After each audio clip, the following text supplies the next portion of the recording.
Ang SOP collections sa Bureau of Customs na umabot sa 11 billion pesos. May 9 billion pesos collection mula sa sugar. Ang kita mula sa importasyon ng sibuyas na hawak naman ni Martin Araneta. Tinawagan daw siya ni First Lady Lisa Marcos at ipinapatigil ang investigasyon. Na sa First Lady Lisa Marcos mismo ang may hawak sa mga rice importers. Dahil pala sa dami ng SOP at remittance na ipinapasa sa bawat transaksyon.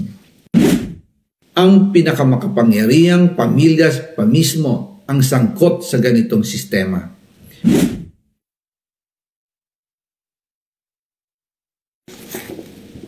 Ngayon naman po, tungkol sa kampanya nitong 2025 elections, nagkwento sa akin si dating Speaker Martin Romualdez.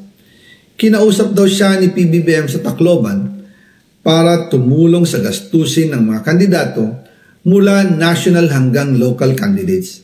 Ang sagot ni Speaker, naibigay na niya ang SOP collections sa Bureau of Customs na umabot sa 11 billion pesos. Dagdag pa dyan, may 9 billion pesos collection mula sa sugar na ayon mismo sa kanya ay pinaghahatian lang ng 5 kumpanya para makontrol nila ang presyo ng asukal sa merkado. At iba pa ang kita mula sa importasyon ng sibuyas na hawak naman ni Martin Araneta, kapatid ni First Lady Lisa Araneta Marcos. Kung matatandaan ninyo, noong 2022, nagkaroon po ng investigasyon sa Kamara na pinangungunahan ni Congressman Toto Swansing dahil sobrang taas ng presyo ng sibuyas. Umabot ng 600 pesos kada kilo. Gayong dapat ay nasa 80 pesos lang. Doon lumabas ang pangalan ni Martin Araneta bilang isa sa mga nasa likod ng kontrol sa importasyon ng sibuyas. Pero hindi po natuloy ang investigasyon. Ang sabi ni Speaker, tinawagan daw siya ni First Lady Lisa Marcos at ipinapatigil ang investigasyon. Kaya walang natuloy at walang naparusahan. Dahil pala, kontrolado ng kapatid ng First Lady ang importasyon ng sibuyas. Ganito rin po ang nangyari sa bigas.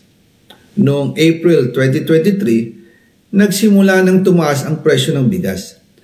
Kaya iminungkahi ko kay Speaker Martin Romualdez na kung pwede ay mag-angkat tayo ng 13 million metric tons para sa buong taon. Ang layunin ko po ay mapababa ang presyo ng bigas sa 22 pesos kada kilo. Pero hindi po ito inaprubahan ng Pangulo noong sila ay nasa Clark. Dahil doon, sumipa ang presyo ng bigas na umabot ng 55 pesos kada kilo hanggang 2024. Noong 2024, kinausap ko ulit si Speaker Martin Romualdez na kung pwede makausap namin si Secretary Laurel Chu ng Department of Agriculture at Secretary Ralph Recto ng Department of Finance para maibaba ang taripa ng bigas mula 35% to 15%. Sinabi ko kay Speaker Martin Romualdez na kung pababayaan natin ang patuloy ng pagtaas ng presyo ng bigas at umabot ito sa 60 pesos kada kilo, siguradong magagalit na ang taong bayan. Posibleng magrevolusyon na ang mga tao at tiyak na maapektuhan dito ang mga kandidato ng administrasyon sa 2025 elections. Isa sa mga patunay na hindi na masaya ang taong bayan ay ang pagbaba ng approval rating ng Pangulo noong panahon na iyon dahil sobrang taas na ang presyo ng bigas. Nangyari po ang meeting at halos inaabot kami hanggang alas 2 ng umaga, nakikiusap, nagpapaliwanag. Buti na lang, matapos ang matagal na negosasyon, pumayag din sila. At di nagtagal, inanonsyo na rin sa publiko na ibaba ang nangbuwis sa bigas. Ngunit, matapos ang 4 hanggang 6 na buwan, hindi pa rin bumababa ang presyo ng bigas. Kahit ibinaba na ang taripa nito, Kaya iminungkahi ko kay Speaker Romualdez na magpatawag ng investigasyon tungkol sa bigas sa pamamagitan ng Quinta Committee hearings. Habang iniimbestiga nito ng Quinta Committee na pinamumunuan ni Congressman Joey Salceda, bigla na lang itong pinahinto ni Secretary Kiko Laurel Chu matapos niyang ipakita ang isang confidential report. Nakasaad dito na sa First Lady Lisa Marcos mismo ang may hawak sa mga rice importers.